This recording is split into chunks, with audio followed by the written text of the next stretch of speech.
Good morning, good morning. All right, here we are. More LDS stories of faith and courage. Isn't that encouraging? Oh, yeah, that's funny. The story to start out with for today is called An Incorrigible Student.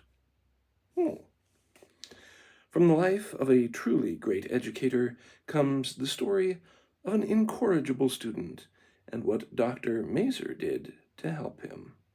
This is an unknown author, so don't know what to comment on this about whether it's just a story or whether it is true, but at least we shall see. All right. Few among the noble and great ones who have appeared among the children of men in these last days, and who have passed into the great beyond, have left more indelible footprints upon the sands of time than Dr. Carl G. Macer, Utah's great pioneer educator.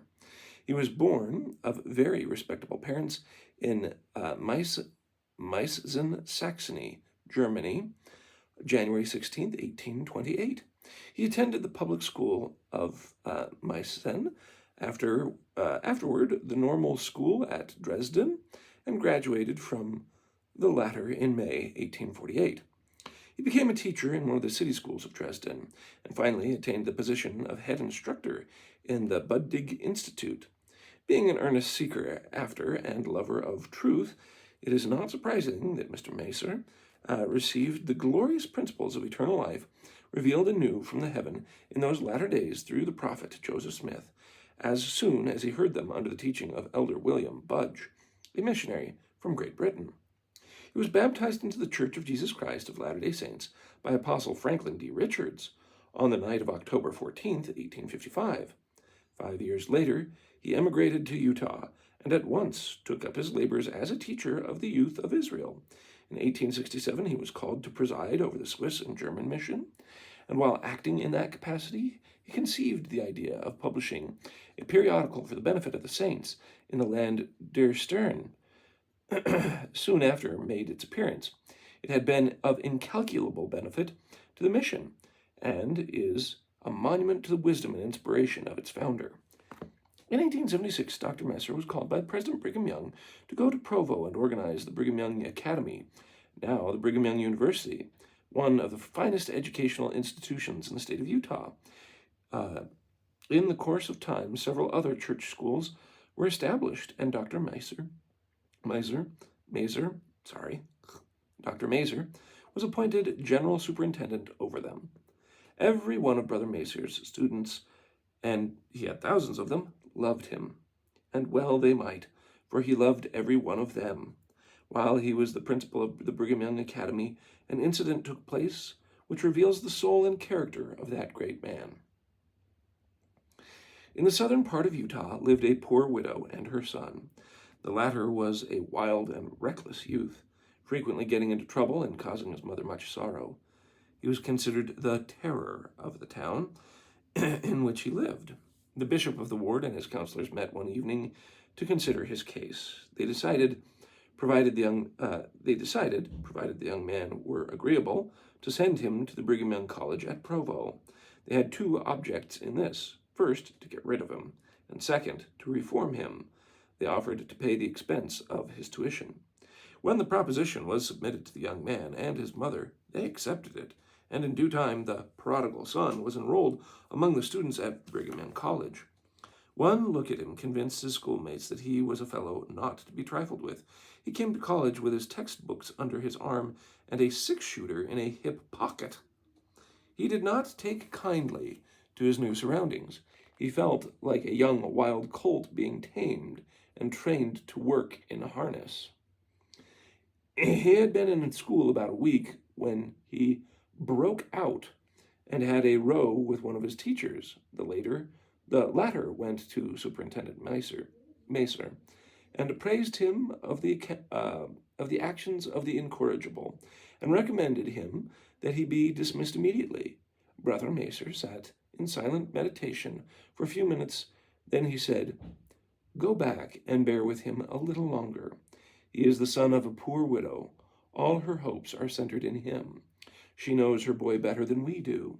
She is hoping and praying that someday he will be led to see the folly of his ways and turn round and begin to lead a new life. She has written me several letters concerning him, pleading with me to try and save him.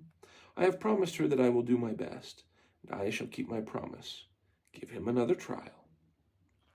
The teachers returned to their classes to carry out the advice of their master, but they utterly failed in their efforts to bring that bold and defiant spirit under control. At the end of another week, they were in their master's room again, laying before him 2 propositions. One of them was that he dismiss the young man at once. The other, if he refused to do so, they would immediately tender their resignations. "He is a terror," said one of the instructors. "We have tried our best, but can do nothing with him. Send him to me," said Brother Macer. A few minutes later, the young man entered the principal's room. "Did you send for me?" he asked in an angry, insubordinate tone of voice. "I did," replied the able instructor. "I have sent for you to tell you that you leave this institution tomorrow."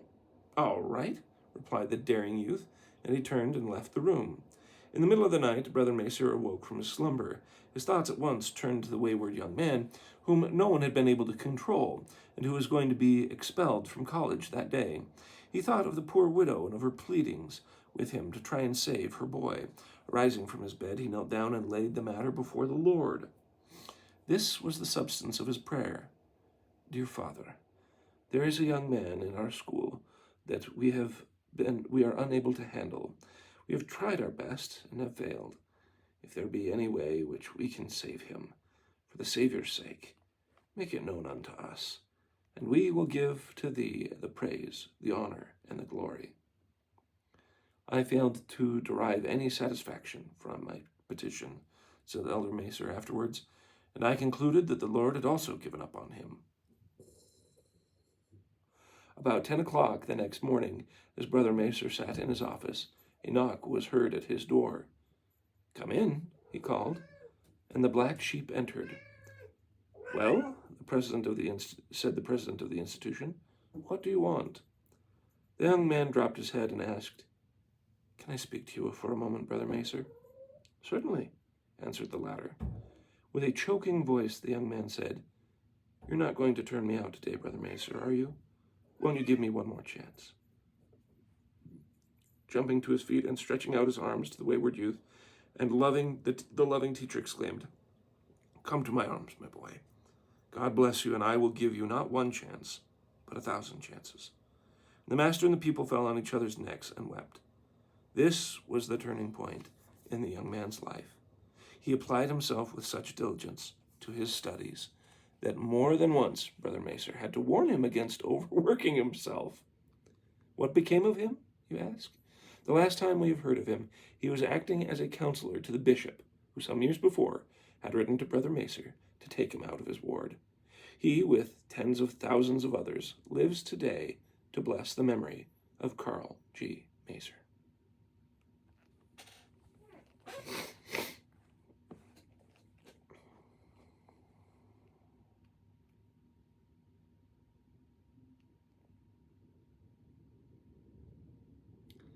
I'm glad.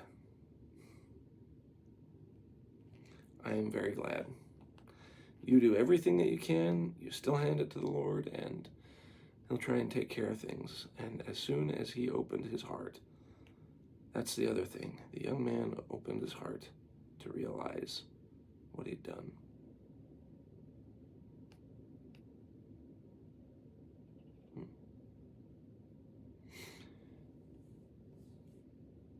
A Promise Fulfilled by Archibald F. Bennett. This is a masterful story of a promise made to a group of LDS servicemen in World War I that their lives would be protected and they would return home in safety if they kept the commandments of God. There are many scenes of the war now happily fading from memory, but even war may leave its bright remembrances of true manhood and comradeship, some undying evidences of the watch care and goodness of God, which justify the rehearsal of incidents of those cloudy, dark days. War came to Canada when it came to England on August 4th, 1914. Canadian volunteers formed into the contingents and soon took their place in the trenches beside the troops from the mother country. In Alberta was organized the 13th Canadian Mounted Rifles, and C Squadron of this regiment was made up largely of Mormon boys of American birth. They were sons mostly of parents who had settled in Canada in obedience to call from the president of the church. Living there, they felt an obligation to assist the country of their adoption in its day of need. They loved not war for its glamour and adventure, but they resented deeply the imputation sometimes heard that Mormons were not loyal, and they stood forth in the ranks to disprove this assertion. That's interesting. Sorry, I hadn't thought of that because we haven't had to live through it. At a Sunday service held in the town of Taber, Alberta, on March 26, 1916, Major Hugh B. Brown, then commanding C Squadron of the 13th, made a ringing call for recruits. 9 boys responded, ranging in age from 18 to 21. We had grown up together in the priesthood quorums, the Sunday school, and the mutual. We had joined together in the fun of dance and had completed in friendly contests of sport. Just before we left home, Elder Samuel J. Layton was called to address the sacrament meeting. He had spoken but a few minutes when the Spirit of the Lord rested upon him. Under the prompting, he promised this group of 9 boys that if we did nothing while away, of which our mothers would be ashamed, we would all live to return after the war was over. A few months later, 8 of us were in England. One of the group had been detained in Canada. And in the midst of the alluring temptations and lax moral standards, the camp life, we drew more closely together. In our tent at night, we discussed the folks at home and each teaching and the home teachings. We determined to try to observe those teachings more than we had before enlisting, and to prove worthy representatives of our loved ones. Regularly at night, we knelt in a group in our tent and prayed God to assist us. When granted leave, we sought out our conference headquarters in London. There we were welcomed with true American hospitality by President James Gunn Mackay and his missionaries. He even invited us to assist in street meetings and other church gatherings. I was appointed by him to attend a meeting of the South London branch. I remember relating some of the testimonies gained in the army. When President Mackay spoke, the Spirit of the Lord rested mightily upon him. He said how impressed he was with the story of our holding family prayers. And then he told of those 2,000 sons of the people of Ammon who had been taught by their mothers that there was a just God, and whosoever did not doubt that they should be preserved by his marvelous power. Turning to me, he said slowly and impressively, I promise you, boys, in the name of the Lord, that if you will continue faithful in the commandments of the Lord, avoid the vices and sins of the world, and keep the word of wisdom, you will all come back and be preserved to fulfill a life's work. I copy this from a letter now in my possession, which I wrote home to my mother immediately after this meeting. We determined in our little group of 8 that this was a reward worth seeking. But as I look back, I wonder at the temptations that came to us. Our best friends persistently offered us tobacco. No use refusing, they told us. When you're out in the trenches in France, you'll standing all night up to your waist in icy mud, you'll be glad of a little smoke or a little rum to warm you up. Oh, you won't drink tea? Wait till you've marched all the day with nothing to eat, and when you go for your rations that night, there's nothing but tea issued. Wait till you're out, wounded, in no-man lands, perishing from thirst, and you'll see a shell hole, and you'll crawl over and drink some of the water that has seeped into it, and you'll find a corpse lying there. You'll be glad of a little boiled tea, won't you? What if you're about to go over the top, and you need something to brace you up? I guess you'll take your share of the rum all right? There's no need to be squeamish about it. You'll have to give it in sooner or later. It's absolutely impossible to get along out there without them. You might as well give in now and enjoy them. We could not argue down our friendly tempters. They must know, for some of them had been in France for months. But the Lord had promised through his servants. Had he asked something of us that was physically impossible? I shall always think it a blessing that we came in our reading to the story of Lehi, who requested his sons to go to Jerusalem for the sacred plates. The older sons refused, saying that the thing that was asked of them was an utter impossibility. But Nephi said, I will go and do the things which the Lord hath commanded. For I know that the Lord giveth no commandments unto the children of men, save he shall prepare a way for them, that they may accomplish the thing which he commandeth them. One by one, or in groups of 2 or 3, we went to France. We knew by then something of what we were entering. For a few weeks previous, Binning, who slept beside us, announced one morning that he was on draft, and jubilantly he marched away. Up the line he went as he lay at night, sleeping with his comrades 4 abreast. A shell came hurtling over, struck their dugout, strewed the bodies of Binning and a bedmate all over the valley, and left the other 2 untouched. One morning, Billy Sibley, and smiling, well, I'm going to France, and I'll see some real action at last. It was reported that he had not been in the trench 5 minutes before he was killed. The papers were filled every morning with stories of the big British offensive in Somme, and even the carefully censored communiques gave the impression that hundreds of thousands of lives were sacrificed. There came times in France when we did march many miles, and when footsore and famished we seized at our mess tins and rushed to the campfire only to find that nothing but tea was given that night. A few experiences like that, and we learned to lay something by for lean days in the hour of plenty. We took our turn in the trenches and crawled over no man's land. We traded our rations of rum and tea and cigarettes for luxuries like jam and other foods that nourished. All of us had our individual experiences. Once in a hospital with the flu and some complications, I was puzzled. At this stage of your sickness, the attendants explained, we serve you nothing but tea. But I don't drink tea. I said, can you get me some milk? It has never been done, but we'll try. So I was served milk instead of tea. In November 1917 came the charge of our squadron at Cambrai. 2 of the group of 8 took part. My horse went down as we crossed, swords drawn, over a frail bridge. Somehow I managed to fall free of my horse as he rolled over into the water, carrying the whole side of the bridge with him. I lost my sword in the water, but managed to strike the water a glancing blow so that I did not sink despite my heavy load, and managed to swim out. The troops passed before I could drag out my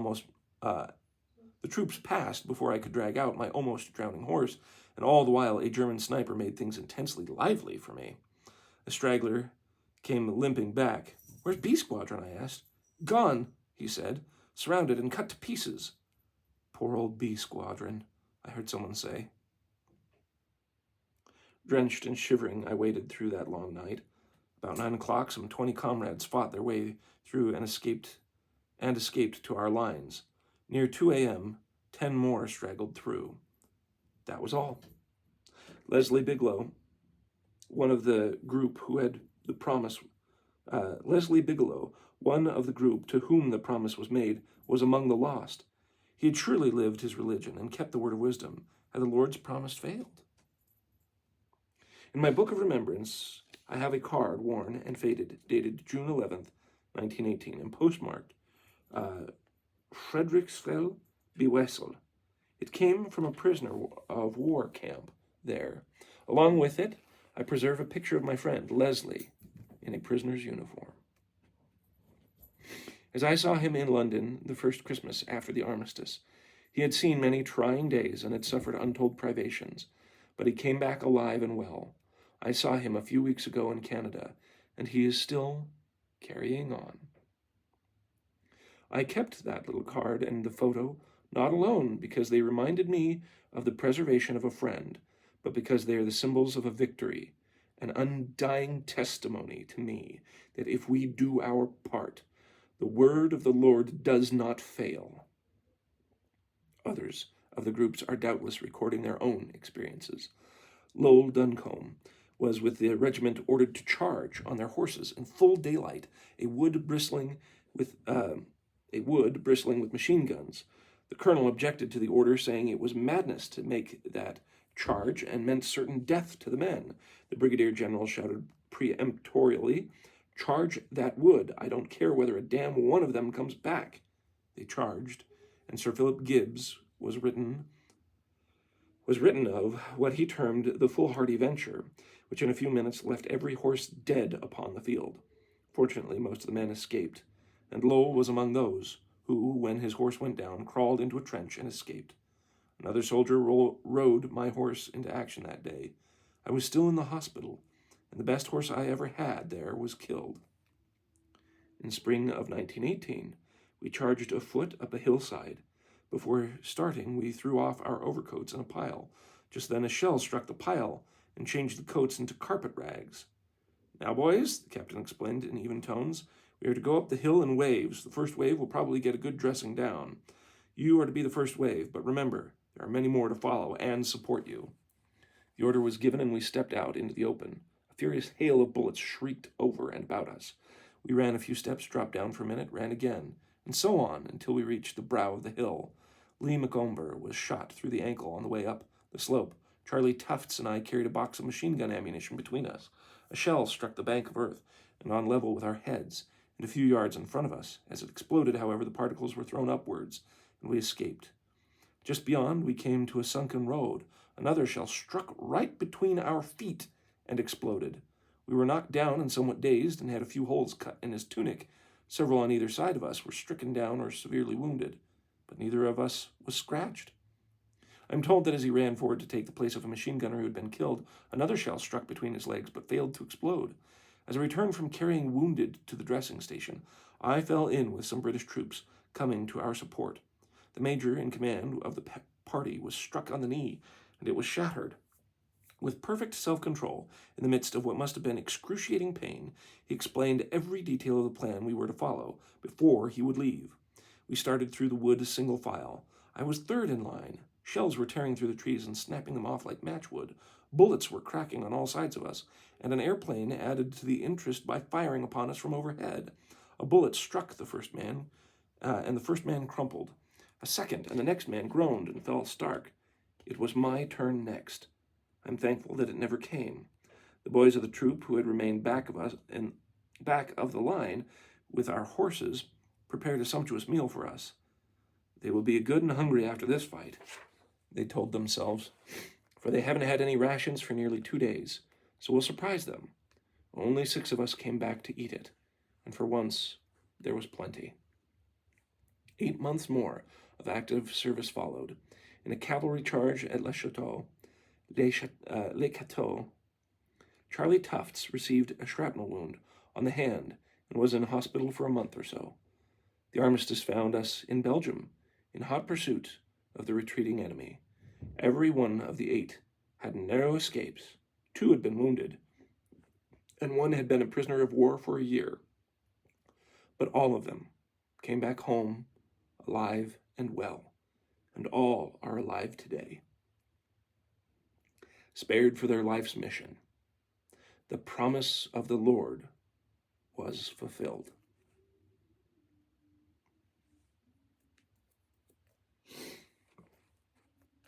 We live in such a time of peace and prosperity. And I know it seems like things are getting worse because of everything happening in the world, but to be frank, we have never had to live the privations of terrible warfare for my entire generation. The men who go to war have volunteered.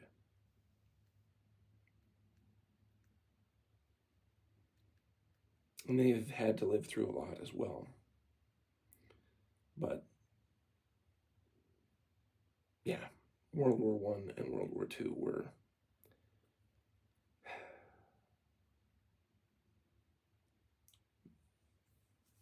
insane in so many ways.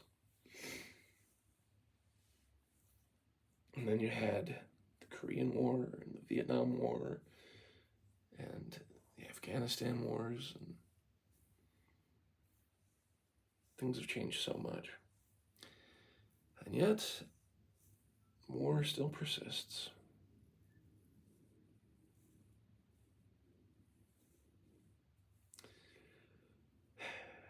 Yeah.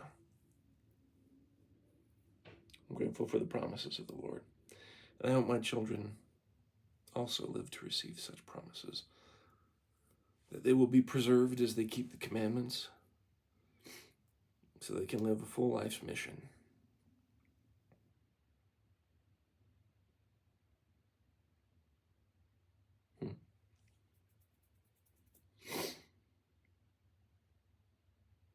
I think, well, we'll see.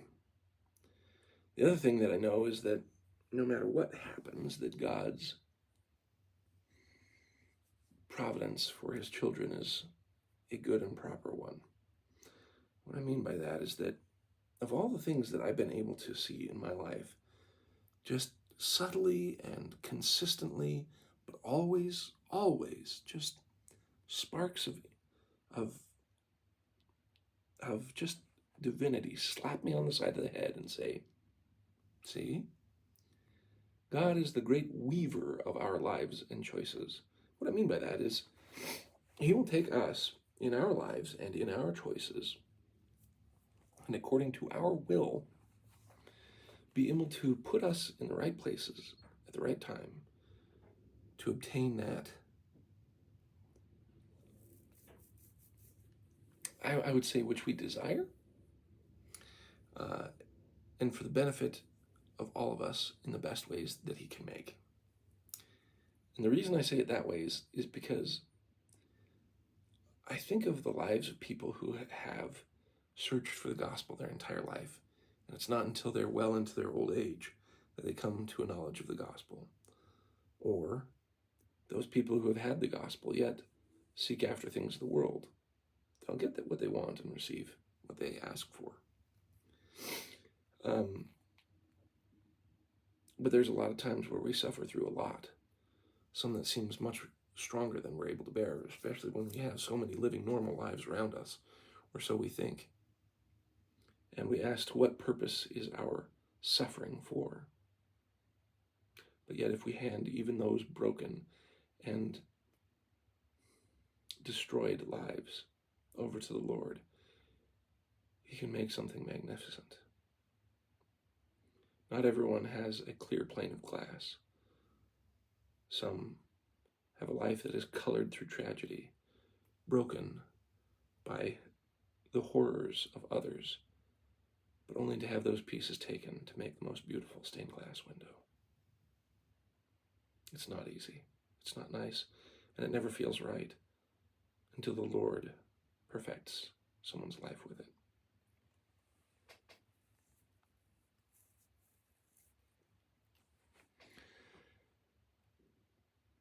They knew the prophet Joseph Smith. Mary Alice Cannon Lambert. Here are some separate accounts on the appearance of the prophet Joseph Smith and his overpowering presence by two people who were personally acquainted with him. I first saw Joseph Smith in the spring of 1843, when the boat in which we came up the Mississippi River reached the landing at Nauvoo. Several of the leading brethren were there to meet the company of saints that had come on it. Among those brethren was the prophet Joseph Smith. I knew him the instant my eyes rested upon him, and at that moment I received my testimony that he was a prophet of God, for I never had such a feeling for mortal man as thrilled my being when my eyes first rested upon Joseph Smith. He was not pointed out to me. I knew him from all the other men, and a child that I was only 14, I knew that I saw a prophet of God. Many, many times between the time I reached Nauvoo and his martyrdom, I heard him preach. The love the saints had for him was inexpressible. They would willingly have laid down their lives for him. If he was to talk, every task would be laid aside, that they might listen to his words. He was not an ordinary man. Saints and sinners alike felt and recognized a power and influence which he carried with him. It was impossible to meet him and not be impressed by the strength of his personality and influence.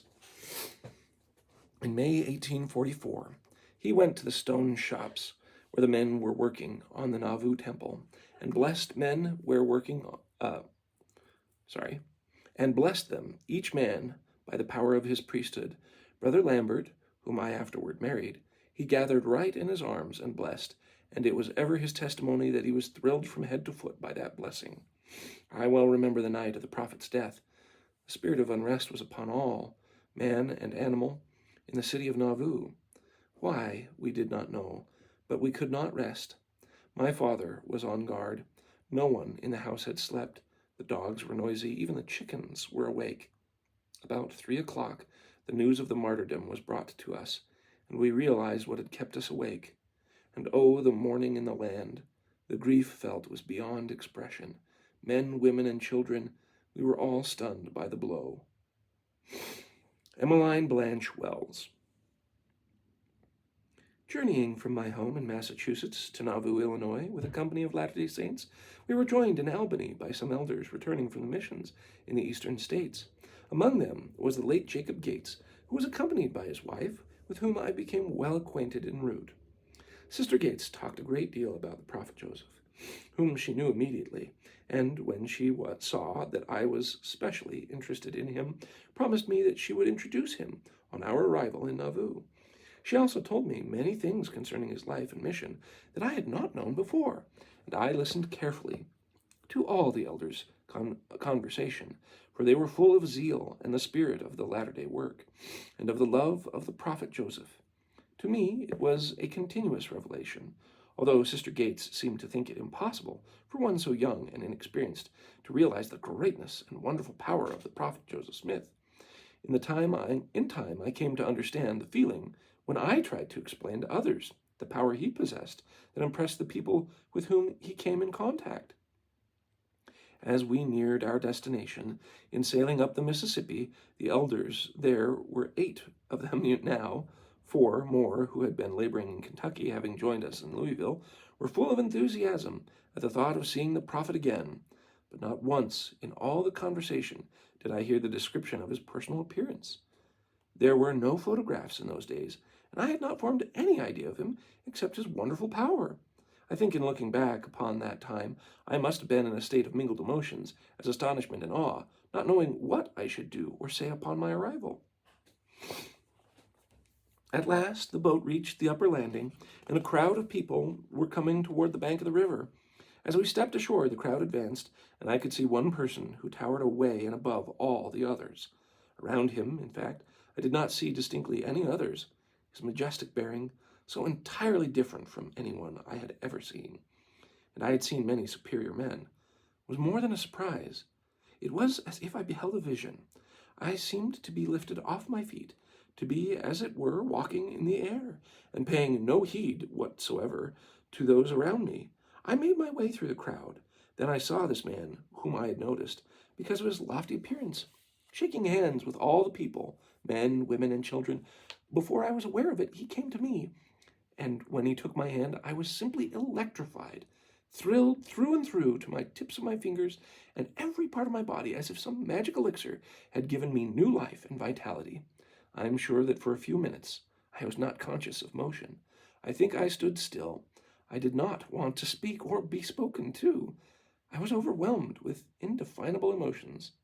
Sister Gates came to me and said, "I'll introduce you to the prophet Joseph now. He is here." I replied, "I don't want to be introduced to him." She was astonished and said curtly, "Why, you told me how desirous you were of meeting him." I answered, "Yes, but I've seen him, and he spoke to me." "But he didn't know who you were." I replied, "I know that, but it does not matter." And Sister Gates walked away without another word of explanation. I was, in reality, too full for utterance. I think had I been formally presented to the prophet, I should have fallen down at his feet. I was in such a state of ecstasy. The one thought that filled my soul was, I have seen the prophet of God. He has taken me by the hand, and his testimony has never left me in all the perils by the way. It is as vivid today as ever it was. For many years I felt it too sacred an experience even to mention. It was my good fortune to go immediately on my arrival to a home where the prophet Joseph was almost idolized, and I heard of the wonderful power he possessed, and everything concerning him it was possible to learn. I heard him preach all his last sermons. I frequently met him and shook hands with him, and always felt it my inmost soul that he was indeed a man unlike all others. In the prophet Joseph Smith, I believed I recognized the great spiritual power that brought joy and comfort to the saints, that with all he had, that strong comradeship made such a bond of brotherliness with those who were his companions in civil and military life, and in which he reached men's souls and appealed most forcibly to their friendship and loyalty. He possessed, too, the innate refinement that one finds in a born poet or in the most highly cultivated intellectual and poetical nature. This extraordinary temperament and force combined in something of a miracle and can scarcely be accounted for except as a heavenly mystery of the higher sort. To quote Tennyson, with a slight alteration, "Whereof the man who with us trod this planet was a noble type, appearing when the times were ripe, that friend of men who lives with God." It seems to me I could fill pages upon pages describing my own thought of this magnificent personage, and with what I have heard from those who knew him so much better and more intimately. But this I will say in closing, this imperfectly written reminiscence: he was beyond my comprehension. The power of God rested upon him to such a degree that on many occasions he seemed transfigured. His expression was mild, almost childlike in repose, and when addressing the people who loved him, it seemed to adoration.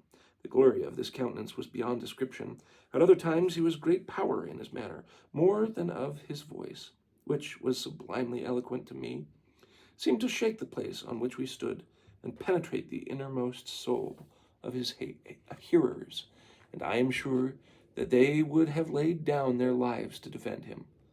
I always listened spellbound to his every utterance, the chosen of God in the last dispensation, a combination and a form, indeed, where every God did seem to set his seal, to give the world assurance of a man.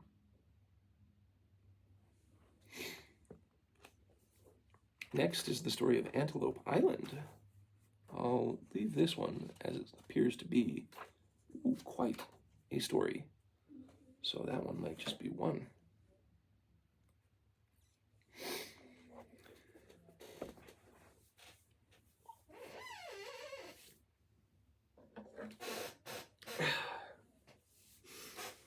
I think there's a duality with how we regard the prophet Joseph Smith now.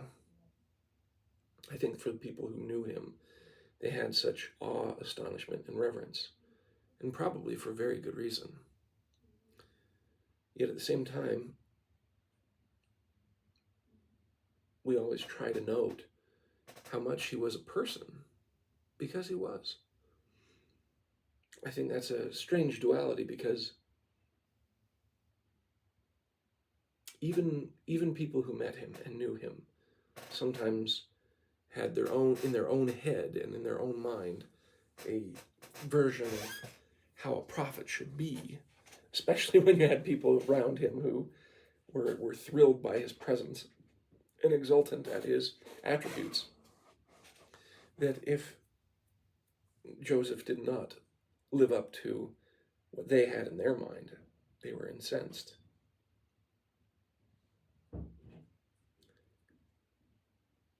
I find it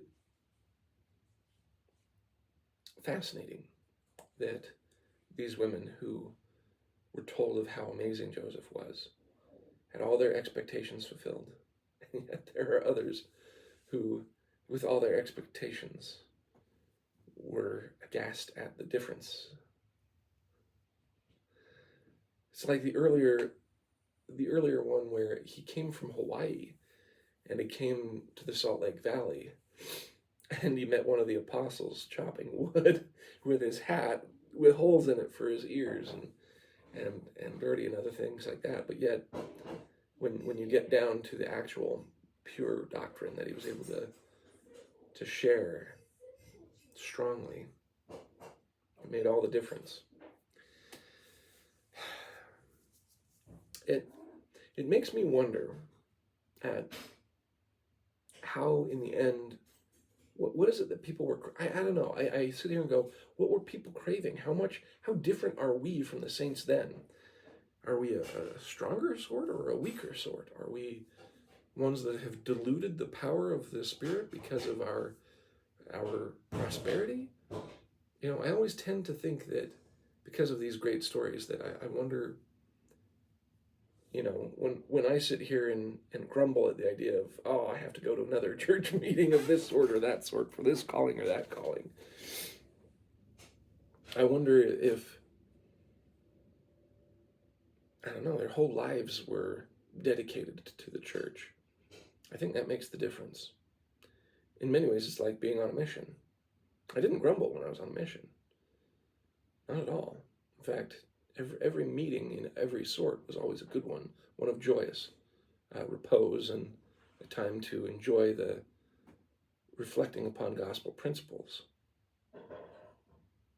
So I think when all distractions are removed, when all desires of the world subside, and the only thing you have left is building the kingdom of God, literally.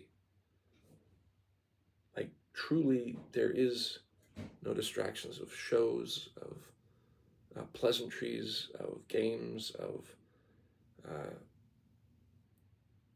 of other little tacit fun. That it is just, you need to build your home, and you need to build your home of your neighbor, and you need to build each other in our lives. That it makes our lives so simple that every meeting of every sort that uplifts and gives difference to our day, gives joy. I think that's the difference. I think now we have a lot of the cares of the world in our life. We have a lot of different distractions. It's not that they're all evil by any sense. I do think it centers us in a different place. Question is you can make debates on either side, whether that's an okay thing or a not okay thing, and you can purify your life by throwing out the extras. But I think that's a very big difference there.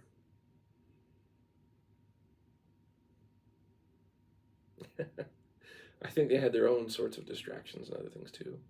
I mean, but it was a joy, because I wonder if the big difference is that people were all doing as they wanted. I don't know. It's you have these different little vignettes are fascinating because it depends on the person's attitude and how they narrate. I think we hear from people who were truly enthralled by the prophet. I think for example, the brother that came from Hawaii, he had a hard time of it. By all means, it was not easy. So it was not all roses and rainbows. But we can see that when you are dedicated in one regard to the task at hand, with nothing else of, I would rather be doing this, to drag your mind and heart away to something else, you find a pureness of joy when the task is accomplished. I think that is true of anything. And I think that is more so when the task you are doing is rewarding, especially spiritually rewarding. So may your heart and mind be centered on Jesus Christ. May you keep his commandments, so his Spirit is with you. And when his Spirit is with you, may you find that joy. Have a great day.